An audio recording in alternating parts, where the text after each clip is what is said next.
Hello everybody, I'm SJM, and as we continue our journey into the Betweenlands, we find ourselves in need of getting some will from some mobs. Oh, hello sir, just in time. We found a willing participant.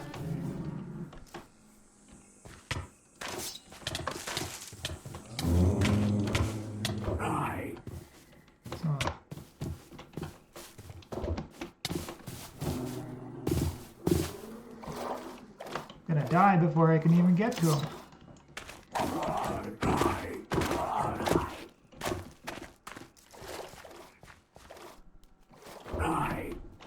There we go. Now we got some white particles. And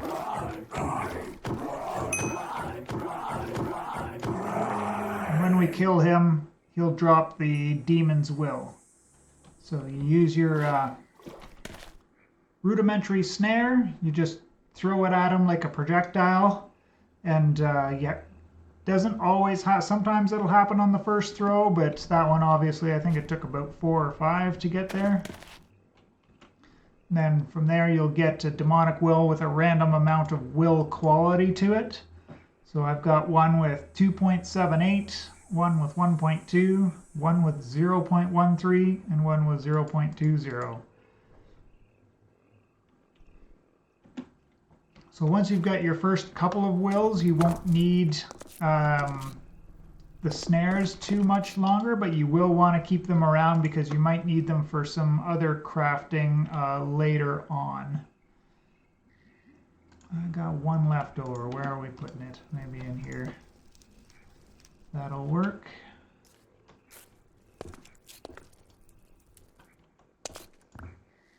And we'll need to heal up here while we're hanging around.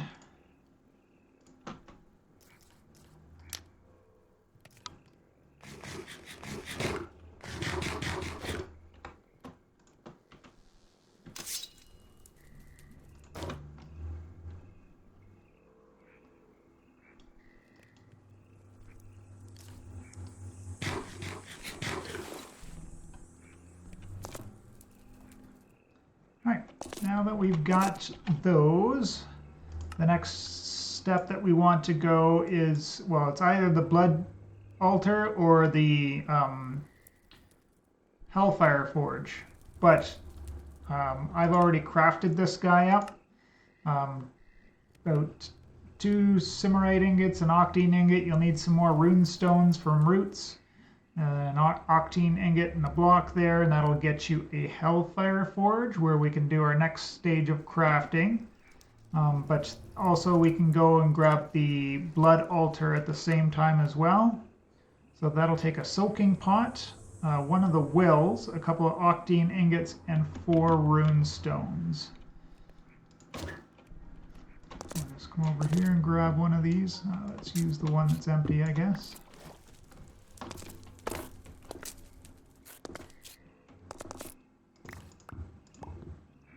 4 of those, and I completely forget.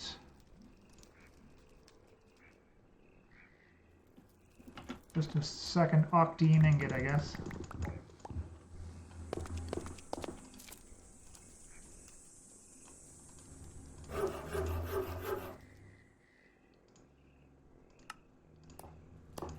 And along with the blood altar, we will need a sacrificial dagger. This is going to take some more of that filtered silt glass, which is such a pain to get. But off camera there, I got a few of them, plus 31 other filtered silt for my other filtered silt needs. And I'll need a couple of ingots here as well.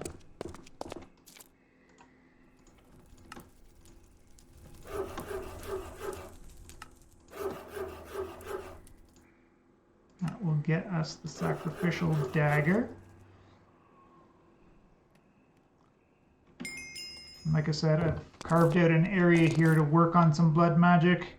I dug this out, and then I had to do a lot of waiting for my living pickaxe to heal itself back up because I did almost I would have completely killed it digging out this size of a room, but the other thing about this size of a room, it's not nearly big enough for what we need for blood magic, so there will be more digging to go along later. So this is the Hellfire Forge. The UI is a little bit complicated, but overall not too bad. You put your ingredients for the craft in these 4 outer boxes, and then you're going to put a the will goes over here, I believe. Oh, I used my big will in the blood altar. I should have paid attention to that, but it's not a huge deal. But we'll go through the first craft there. So we need to get a tartaric gem. And there's different sizes of the gems, so you'll want to, eventually go up as big as you can. But to start off, we're just going to get the tiny one, which is the petty.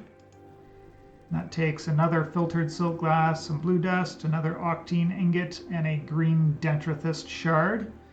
And then we need some will. We need a minimum of 1 will, and that will get drained from the object that we have there. So let us grab that. We need one of those. We need a blue dust, and we need a green shard.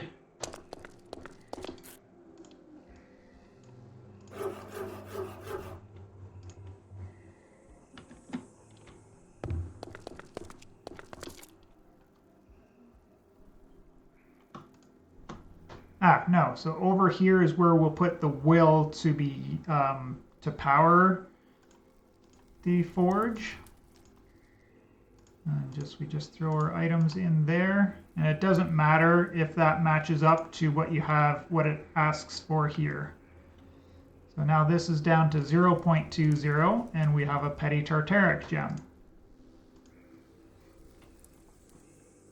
And basically, now when we kill monsters and they would drop will, the will on the ground will automatically go into our tartaric gem, so we don't get these clogging up our inventory. The next thing that we want to go for is the sentient sword. Oh, I haven't even bookmarked that one yet. So basically, when we get the sentient sword, that will eliminate the need to use the snares to enable the monsters to drop will for us. So killing a being with the sword will drop their will as if the snare was used on it. And then the power level of the sentient sword is determined by the amount of will that we have in our inventory. So it's a Hellfire Forge recipe. It takes 1 petty tartaric gem, 1 living sword, and then we need a minimum of 0 will to get it.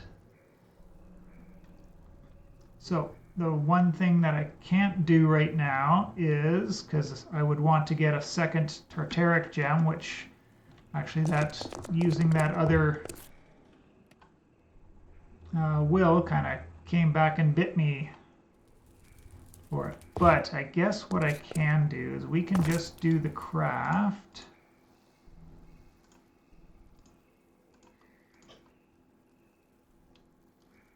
And then we'll have the sentient sword.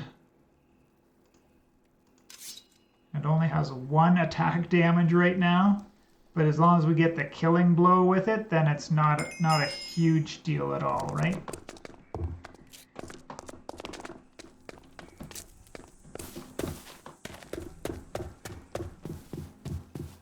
I'm gonna run over this way because I know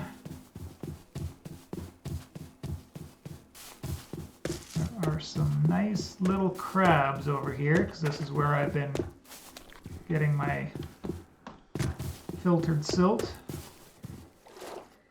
Got a friend in here now, and the one thing that you might want to do is you can actually pick him up and get him in the item form, And you can always put him back in there if you want, because these guys are a good amount of trouble to actually get in there. I'm going to keep this guy over in my fishing hut so that he's in a safe place, that I don't have to worry about losing him to this or that. I don't think he despawns, but then again, I haven't been too far out of the area since I got him in there.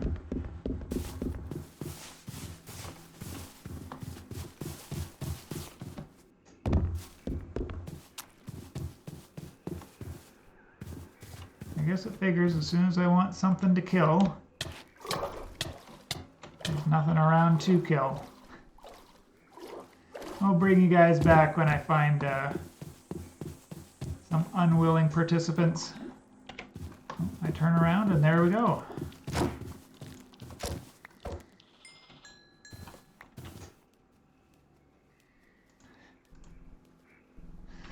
Oh, we keep finding these tiny wills, and the wills are completely random. Doesn't matter the size or type of enemy that you kill. Like that first one that I got was from a swamp hag that had the 2-point something in it.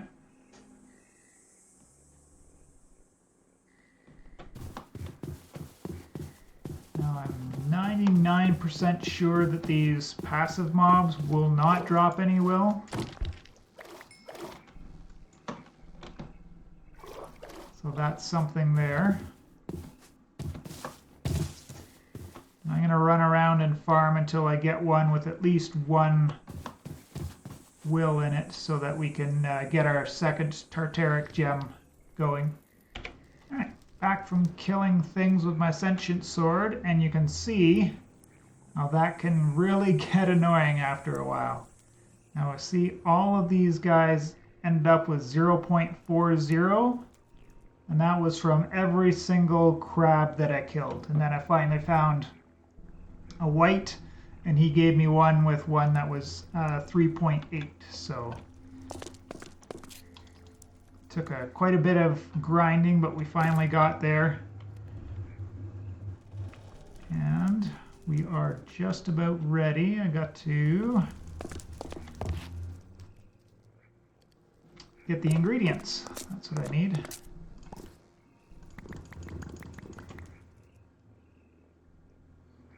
That. Dentrithist and blue dust.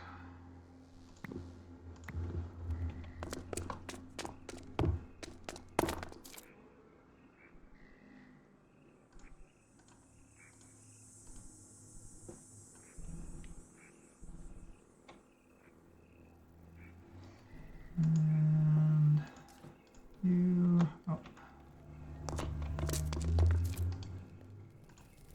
We have to do this.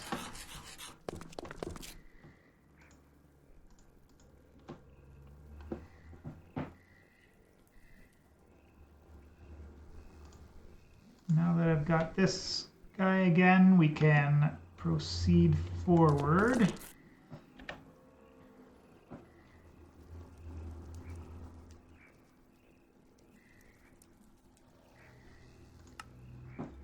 It doesn't look like...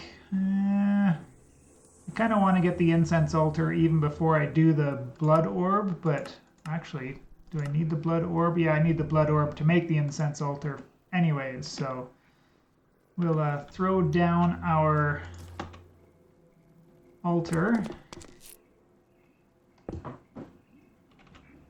And then we'll need our sacrificial dagger, and we'll have to get some blood into this altar, and we do that by just hitting right click. We'll damage ourselves a little bit and we'll get a little bit of blood in there. Now we can keep doing that, and you really want to be careful because you can kill yourself doing that too much. So I'm going to come back up here by my fire, start healing up, and maybe grab some decent food so that I don't die from all of this. I'm going to keep some of those wills around for crafting more tartaric gems, or other What other things do we need to have these for? Need to make an alchemy table.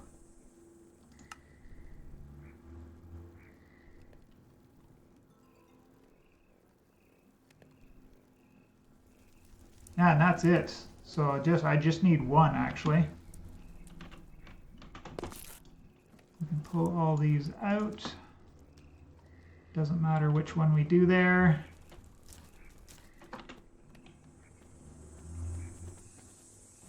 And throw all of those out of my inventory, and this will quality here will go from 0.00, and we now have 6.54.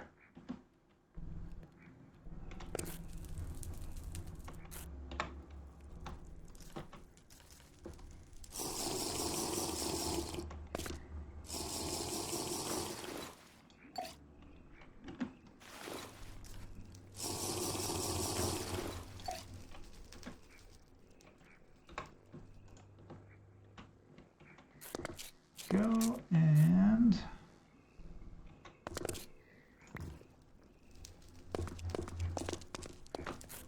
little bit of food. I guess the other thing we've got is the healing cloud, right?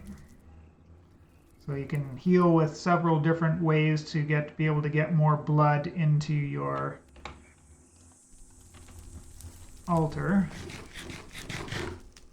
We're going to need a fair amount. I think the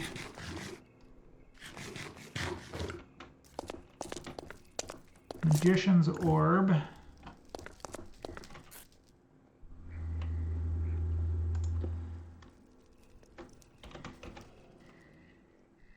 the Weak Blood Orb takes 2,000 life points.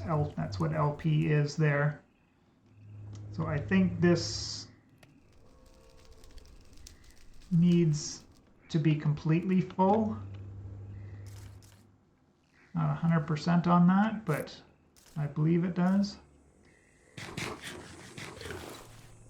There, we've got a good bit of saturation going now.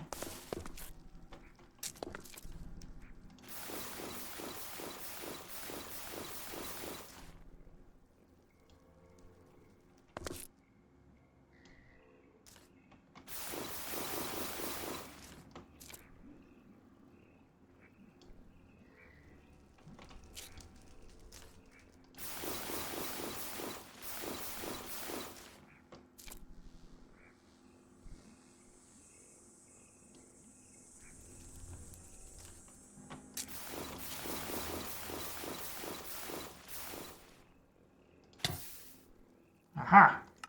Just to show you guys it can be done.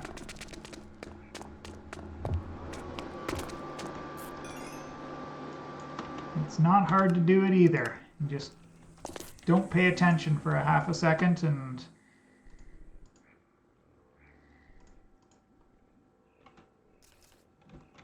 it's also kind of a semi-decent way to get all of your health points back too.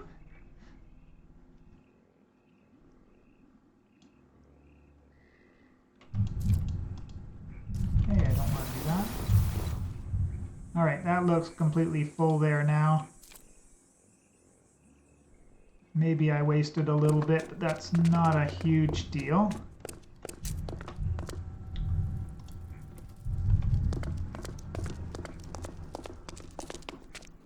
So we just place that on top of there, and it will use up the blood that's in the altar to do the crafting that we need it to do.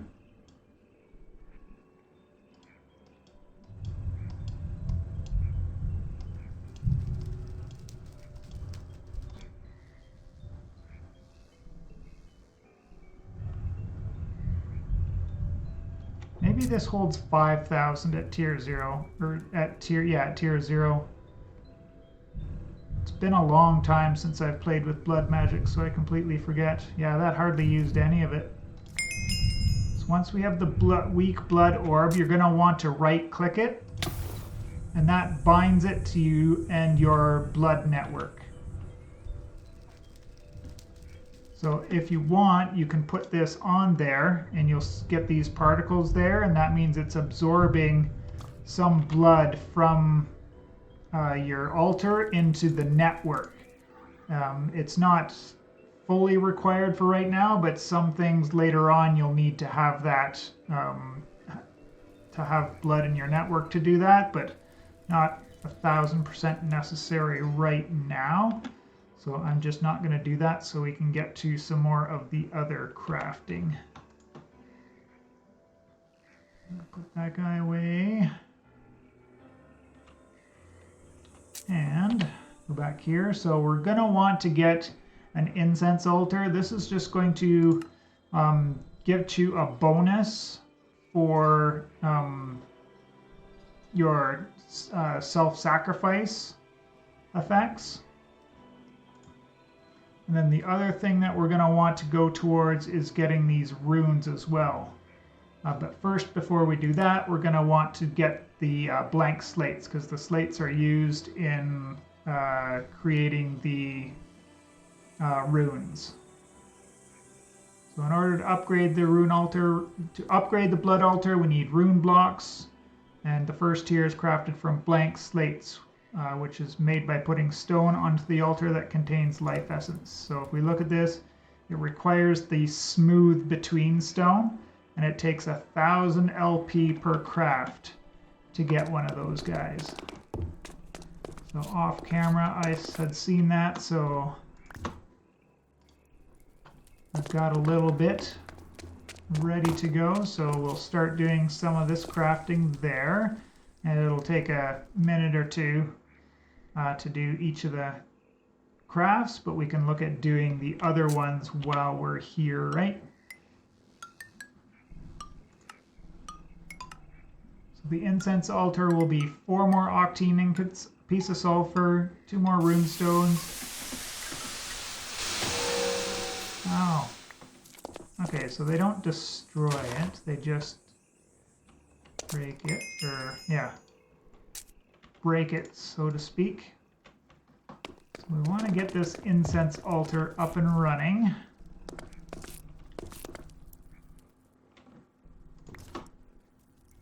Need a bunch of that, 2 of those, and 1 of those.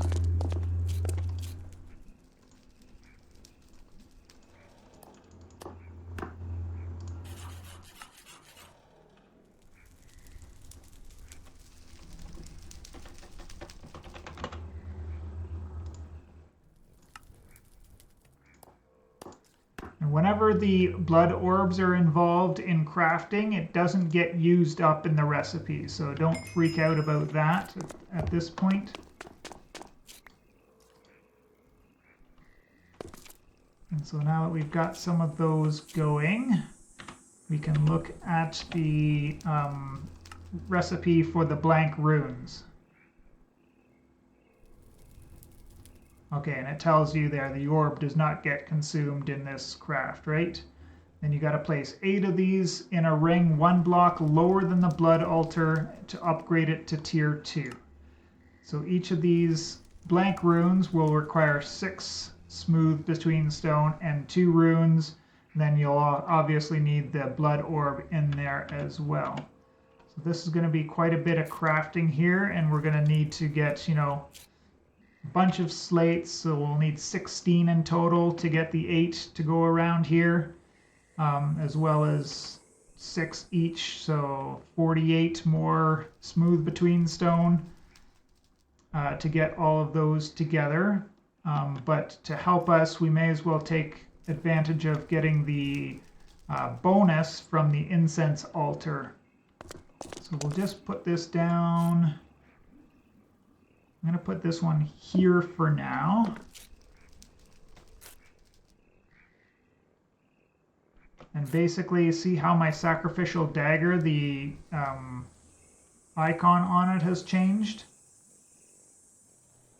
That means that when I use it now, I will get that 20% bonus that it talks about in here. The default incense altar bonus is 20%, so we'll get 20% extra, but also it'll use up, I'm not sure if it's 9 or 9.5 of our hearts in one stab. It'll leave us on just very little life essence after we use it. So I want to empty this out quite a bit because I don't want to waste too much. But we can see how that's the icon symbol is changed still, so you don't have to worry about running real quick from there back over to here to get it done right quick. You have any amount of time that you want. I don't know if that'll persist through a relog or not, but oh, look at that. There we go. Just hurt ourselves a lot and got a little bit of a bonus.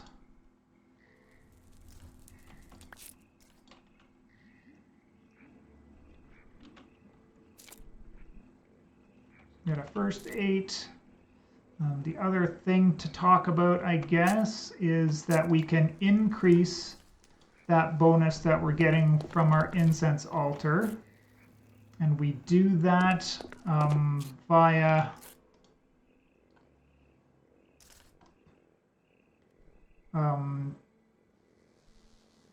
building tranquility around our altar. So we'll just look in here and it will talk about it. I guess we have to go up this way and get the tier 2 orb before it even lets us go to the wooden path. Probably because this needs at least the apprentice orb. Yeah. So apprentice, master, or magician tier orb to get those things. So it's a little ways away, but not too far away. But we do need to get the tier 2 altar done. So I will do that off camera because it's going to be just a lot of this basic crafting stuff that we've already talked about. And I'll bring you back when that's all done. Alright, we got all of that done. I guess the only other thing to do here is we're going to need to carve out a place to put these blank runes. And yeah, I'll just be doing the blank runes for now, and we'll talk about the upgraded runes, I guess, is the final talking point for today's episode, and we'll get into the higher tier incense altar in the next episode. So it doesn't matter which block we have right underneath it, but it'll be the 8 around it. That's one lower that we need to put in these blank runes for. And just note that if we look at the uses on these, we can change these into other kinds of runes. Where are they? There we go, speed runes. So if we put some more blank slates with some honeycombs, we can get a speed rune. Or a rune of sacrifice. We'd need a reinforced slate for that one. Self-sacrifice, these would be the ones that we probably want to get because the rune of sacrifice is when you sacrifice other mobs to get blood. Whereas the self-sacrifice is when you sacrifice your own life points to get blood.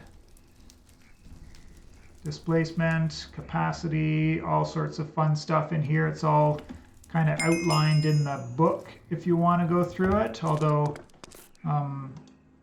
the book isn't super well organized, I found. But all the information is in here. You kind of have to flip back and forth between it to find it all because it's organized kind of by topic and not by progression. So you'll get an introduction section in each of them, and then this chapter will talk about the arcane ash and the